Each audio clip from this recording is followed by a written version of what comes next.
नमस्कार किसान भाइयों, आशा है आप कुशल मंगल होंगे। दोस्तों, बहुत सारे मैसेज थे व्हाट्सएप पर और कमेंट बॉक्स में भी हैं और आप लोग चाहते हैं कि मैं एक डिटेल वीडियो इस बात पर दूं कि जो फसलें रोगी हुई थी या जिनमें ब्लाइट आई थी या किसी में पाले की कंडीशन है उसमें अब क्या करना चाहिए, तो उस पर भी। और अंत के जो अभी जिन किसान भाइयों की फसल 75, 80, 85 दिन की हो गई है और हम फसल चक्र को का पूरा जीवन चक्र 90 से 100 दिन का मानकर चलते हैं, तो उस हिसाब से उनको अंतिम समय में अब क्या करना चाहिए, इन सब बातों को लेकर के आज मैं उपस्थित हुआ हूँ।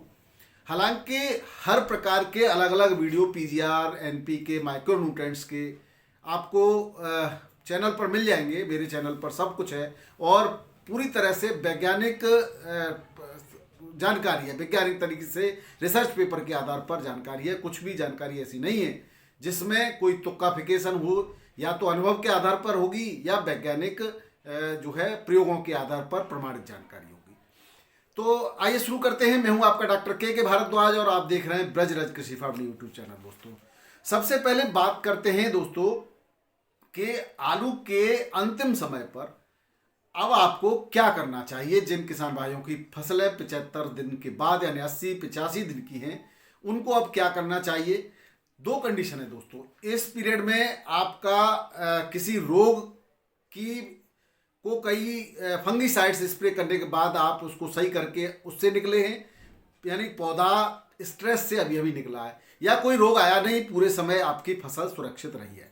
दो कंडीशन पर अभी बात करेंगे। तो दोस्तों, पहली कंडीशन की बात करें कि कोई हम रोग नहीं आया, आपने समय समय पर उचित फंगीसाइड का, इंसेक्टिसाइड का, माइक्रोन्यूट्रेंट्स का स्प्रे किया है, तो निश्चित रूप से आपके पौधे के खुद के दिखेंगे तो ट्यूबर की संख्या अच्छी होगी, ट्यूबर का साइज भी बढ़िया होगा, ट्यूबर का कलर और क्वालिटी भी अच्छी होगी। 100% श्योर है ये बात। लेकिन फिर भी एक बात हम लेकर चलते हैं कि किसी कारणवश कहीं ट्यूबर नंबर ऑफ ट्यूबर्स कम है या नंबर ऑफ ट्यूबर्स तो पर्याप्त हैं लेकिन उनका साइज पर्याप्त नहीं हो पाया, क्योंकि साइज से संतुष्ट कोई नहीं होता। तो दोस्तों, अंतिम समय पर नंबर ऑफ ट्यूबर्स तो किसी भी हालत में नहीं बढ़ाया जा सकता, और बढ़ाने का भी हम प्रयास करेंगे तो वो किर्री ही हो पाएगी, वो गुल्ला साइज में भी कन्वर्ट नहीं हो पाएगा, 15 mm का साइज भी नहीं हो पाएगा। अब बात करते हैं दोस्तों, नंबर ऑफ ट्यूबर्स जितने भी हैं अब उन्हें हमें बराबर लेवल पे लाना है, अच्छे उनकी साइज बढ़ानी है। साइज किसी कारण से अभी हल्की है, उसका कारण पानी का पर्याप्त रूप से न देना ऐसा हो सकता है, बहुत सारे कारण हो सकते हैं। अगर हम कारण की बात करें तो भूमि का, अलग अलग भूमि का प्रभाव हो सकता है, उसमें मिट्टी का पीएच लेवल हो सकता है, बीज का आपका कौन सा प्रकार है, बीज का प्रकार हो सकता है, मैक्रो और माइक्रो न्यूट्रिएंट्स आपने कितनी मात्रा में दिए, किस समय पर दिए, और जो है मिक्स जो आपने मिक्स करके दिए या मिक्स करके नहीं दिए उसका भी फर्क हो सकता है, मौसम का भी प्रभाव हो सकता है दोस्तों, और आलू पर लगने वाले रोग का तो प्रभाव होता ही है। तो इन सब ही बातों से आगे बढ़ करके हम ये देखें कि अब सबसे पहले आपको अंतिम समय पर पौधे की जांच जरूर करनी चाहिए। उसका तना, उसकी जड़ और उसके पत्ते तीनों को अच्छी तरह से जांच लें। अगर सब कुछ सुरक्षित है तो आप एक चीज का और याद करें कि आपका अंकुरण कितने समय पर हुआ था। 20 दिन पर हो गया था या 25 पर हुआ था या 30 दिन के बाद हुआ था। अंकुरण के कितने समय बाद आपने पानी लगाया था, पहली सिंचाई करी थी दोस्तों, और पहली सिंचाई के बाद पुनः कितने प्रतिशत पौधों का अंकुरण हुआ था। ये बातें आपके जो है आप विचार करें और याद करें, और नहीं तो आप नोट करके रखें। उससे ही डिसाइड होगा कि कितने % पौधों की लाइफ अब क्या है। भले ही आपकी बिजाई को 90 दिन हो गए, 85 दिन हो गए, लेकिन पौधे का कुछ 10% पौधों का अंकुरण सिंचाई के बाद हुआ तो वो 1 महीने बाद उसकी जीवन है। अभी वो भले ही आपके बिजाई को 80 दिन हो गए, लेकिन वो तो अभी 60 ही दिन का है या अभी 70 दिन का है, तो उसको अभी माइक्रोन्यूट्रिएंट्स की आवश्यकता है। तो आप उसमें निश्चित रूप से नंबर ऑफ ट्यूबर्स भी बढ़ सकते हैं और ट्यूबर का साइज भी बढ़ेगा। नंबर ऑफ ट्यूबर बढ़ाने का कोई फायदा नहीं है। हालांकि फास्फोरस आपने दिया हुआ होता है और 45 से 60 दिन पर आपने NPK 05234 का स्प्रे हमारे कहे अनुसार किया ही होगा। उसके आसपास आपने एक माइक्रोन्यूट्रिएंट्स का भी स्प्रे किया हुआ है। तो अब आपको बहुत ज़्यादा कुछ करने की आवश्यकता नहीं है दोस्तों। सब यहाँ पर जब आपका पौधा सुरक्षित है, पत्तियां बढ़िया हैं, हरी भरी हैं और कोई रोग नहीं आया है, तना भी सुरक्षित है, तो बहुत ज़्यादा कुछ करने की आवश्यकता नहीं है। पौधे में, खेत में पर्याप्त नमी बनाकर रखें। पर्याप्त नमी के लिए आपको खुदाई से 1 महीने पहले पानी को रोकना होगा। अगर फिर भी आपको ऐसा लगता है कि खेत में नमी अभी से कम हो गई है, खेत सूख रहा है, तो हल्का पानी आप अंतिम समय पर लगा सकते हैं। नहीं तो 90 दिन के आसपास आखिरी पानी लगा करके आप छोड़ देंगे, जबकि आप 120 दिन के आसपास की खुदाई करते हैं ऐसे समय में। अगर आप और बाद में खुदाई करते हैं तो और उसके बाद भी एक पानी आप लगा सकते हैं। पहला काम तो आपको ये करना है कि पर्याप्त नमी होनी चाहिए। दूसरा और अंतिम स्प्रे भी आपको करना है, तो लास्ट में आप NPK 0050 के साथ 20% जो हाइड्रेटेड बोरोन होती है घुलनशील, उसको आप 200 ग्राम ले सकते हैं और उसका भी आप स्प्रे कर सकते हैं। क्योंकि बोरोन में बाकी का 80% कैल्शियम होता है, तो इसलिए आपको अलग से यहाँ पर कैल्शियम की आवश्यकता नहीं है।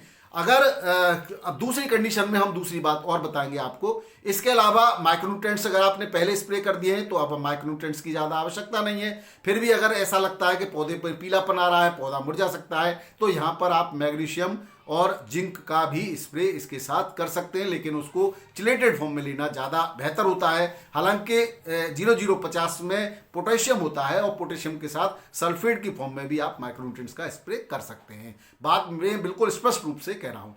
इसके साथ किसी भी प्रकार का फंगीसाइड या इंसेक्टिसाइड नहीं लेना है दोस्तों। तो ये निश्चित रूप से आपकी फसल में ट्यूबर्स अच्छे होंगे, सुंदर होंगे, साइज भी बेहतर होगा और उसके ऊपर जो स्किन है उसकी जो है कोशिका भित्ति जो होती है ट्यूबर्स की, वो भी चिकनी और साफ सुथरी होगी, जिससे उस पर चमक अच्छी आएगी। तो मैग्नीशियम और पोटेशियम और बोरोन सभी मिलकर अलग अलग तत्वों का अलग अलग काम है। पोटेशियम परिसंचरण तंत्र का काम करता है, बोरोन के अंदर जो है वो चमक बढ़ाने के साथ साथ उसके अंदर पाया जाने वाला कैल्शियम उसके सेल डिवीजन को बढ़ाता है। ये आप कर देंगे, उसके बाद आपको कुछ नहीं करना है। केवल आप समय आने पर पहले उसकी जो वेजिटेशन है, आल को कटवाना पड़ेगा आपको कम से कम खुदाई के 15-20 दिन पहले, और उसके बाद आप खुदाई कर सकते हैं, बड़ी बेहतर। अब दूसरी कंडीशन पे आते हैं। दूसरी कंडीशन ये है कि आपकी फसल में किसी भी रोग के कारण स्ट्रेस आया था। ज़्यादातर किसान भाइयों का ब्लाइट की वजह से स्ट्रेस आता है। बाकी चीज़ों को हम बहुत जल्दी कवर कर लेते हैं। जो लेट ब्लाइट किसानों की आई है उसमें पौधे या तो फसल के ज़्यादातर पौधे मर चुके हैं, या कुछ पौधों को हमने सही तरह से इलाज करके जिंदा कर लिया है, या उसके पत्ते मर गए हैं लेकिन नए पत्ते अंकुरित हो रहे हैं, नए पत्ते आ रहे हैं उस पर छोटे छोटे। अब आपको क्या करना है दोस्तों? इस कंडीशन में आपको सबसे पहले तो अपने फसल को स्ट्रेस से निकालना है और उसको फिर माइक्रोन्यूट्रिएंट्स भी देने हैं। अब आपको समय भी देखना है, समय कितना।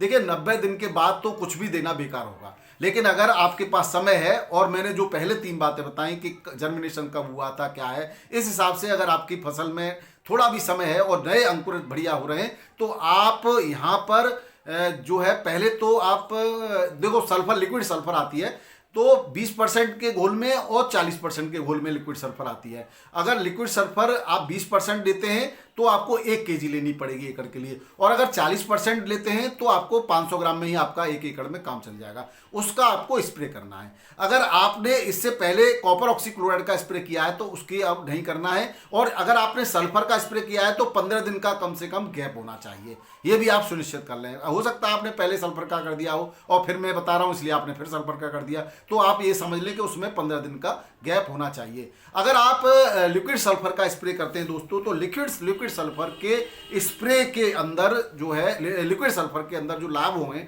वो बहुत सारे लाभ हैं। एक तो इन दिनों में सर्दी काफ़ी ज़्यादा बढ़ रही है, टेम्परेचर लगातार कम हो रहा है, दिन का तापमान ज़्यादा हो जाता है धूप के कारण, और रात का पुनः फिर से बहुत कम होने लगता है।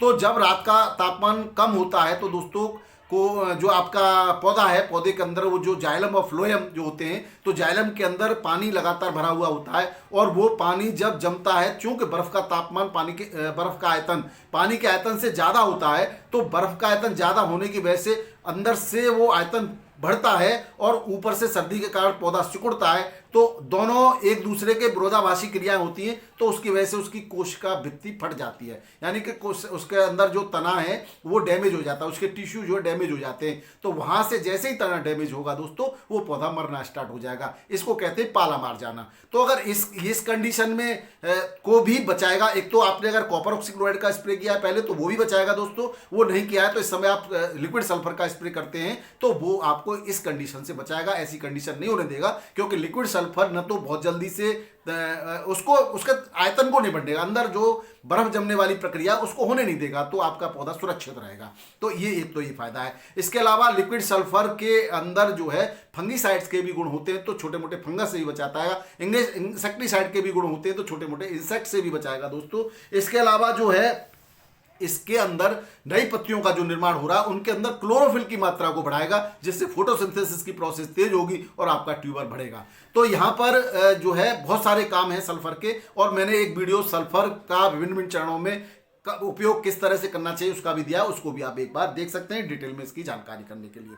दूसरा दोस्तों, एंजाइम की जो सक्रियता होती है उसको भी सल्फर बढ़ाता है, तो सल्फर का बहुत ही महत्वपूर्ण रोल होता है इन दिनों में। तो आप इन दिनों में सल्फर का 20% या 40% जो भी आपको अवेलेबल हो उसका भी स्प्रे कर सकते हैं। अगर वो कोई भी नहीं आप लाना चाहते हैं तो आप जो WDG फॉर्म में आपकी ग्रेनुअल फॉर्म में आती है या पाउडर फॉर्म में आती है, वेजिटेबल पाउडर WP फॉर्म में, उस सल्फर का भी वो भी आप घोल आप उसको जो है स्प्रे कर सकते हैं। मैंने पहले ही बताया गया 5% सल्फर का स्प्रे आप कर सकते हैं, 1 kg प्रति एकड़ के हिसाब से उसको आप स्प्रे कर सकते हैं दोस्तों। तो वो बहुत सस्ता पड़ता है। और अगर आपको स्प्रे नहीं करना है और अंतिम पानी लगा रहे हैं, आप सिंचाई कर रहे हैं, तो आप 2 से 3 kg सल्फर पानी के साथ घोल करके भी चला सकते हैं, जिस तरह से हमने चलाई थी, हमने आपको दिखाया था वीडियो में। तो ये सब सल्फर के काम है दोस्तों। इसके बाद जो सल्फर की कॉस्ट की बात करें दोस्तों, जो लिक्विड सल्फर आती है वो तो 100 रुपये किलो के आसपास आती है दानेदार, 100 सवा 100 बस, इससे ज़्यादा नहीं। और जो लिक्विड आती है वो 250 से 270 280 के बीच में आपको मिल जाएगी किसी भी अच्छी कंपनी की, और 10-5 रुपये ऊपर नीचे हो सकता है, इससे ज़्यादा की नहीं आती है दोस्तों। अब एक बात और, सल्फर के साथ किसी भी फंगीसाइड, किसी भी इंसेक्टिसाइड और किसी भी NPK को नहीं मिलाना है, एक बात आप श्योर कर लें। तो ये आप निश्चित रूप से न मिलाएं और सीधे सीधे केवल लिक्विड सल्फर का ही आप स्प्रे करें। अब एक और कंडीशन की बात करते हैं आपके, कि अगर ब्लाइट के कारण जो है पौधा मर गया था लेकिन वापस से ठीक हो गया है, और अब हमें उसकी पत्तियों को भी हरा भरा करना है और उसमें माइक्रोन्यूट्रिएंट्स भी देना है दोस्तों।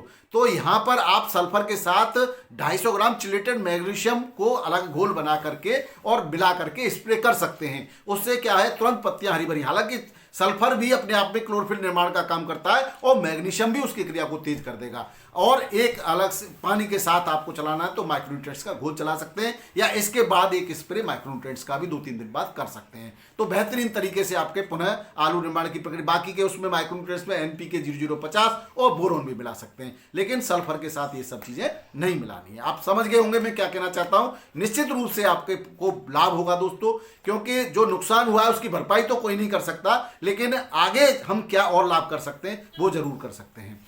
अब एक कंडीशन हम आपको और हो सकती है आपकी, कि भाई फसल में ब्लाइट आई थी और अभी ब्लाइट ही नहीं रुक रही, तो ब्लाइट को रोकना पहले जरूरी है।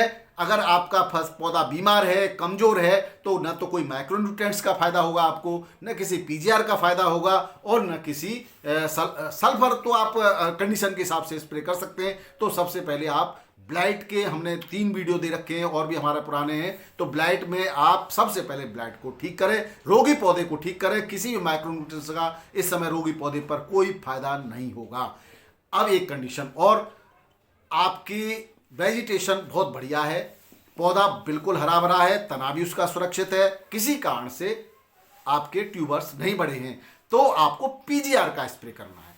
तो PGR का स्प्रे इन्हीं कंडीशन में करना है, ट्यूबर्स का जो साइज है वो किसी कारण से छोटा है और वेजिटेशन बहुत अच्छी है, तभी PGR का यहाँ उपयोग करें, अन्यथा PGR के उपयोग से बचें दोस्तों। PGR के लाभ के साथ साथ कुछ हानियां भी हैं, प्रैक्टिकली ये सिद्ध है, बाकी कंपनी क्या कहती है और कोई क्या कहता है उसकी आवश्यकता नहीं।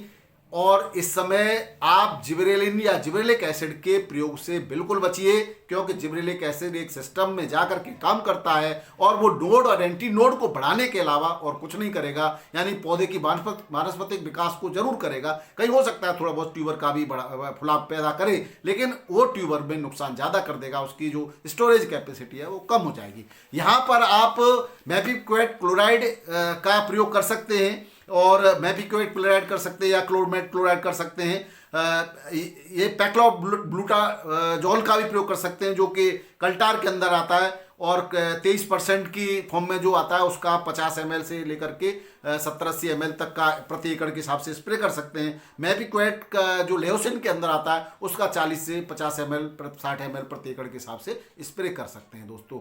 तो इन्हीं 3 कंडीशन का आप जो है अभी अंतिम समय में प्रयोग करें। सिंचाई का विशेष ध्यान रखें। अगर आपका 90 दिन से ज़्यादा का आलू हो गया है तो बहुत हल्की सिंचाई लगाएं, या अगर पर्याप्त नमी है तो आवश्यकता ही नहीं है। और नमी अवश्य बनी रहनी चाहिए कम से कम 100 दिन तक। और मैं तो कहूँगा कि खुदाई पर भी मिट्टी भुरभुरी बनी रहे, यानी हल्की नमी बनी रहे, तो आपके निश्चित रूप से अगर आपके पौधे में जान है तो फुलाव निश्चित रूप से निरंतर होता रहेगा। दोस्तों, वीडियो देखने के लिए बहुत बहुत धन्यवाद। नमस्कार, सत श्री अकाल, राधे राधे, जय जवान जय किसान।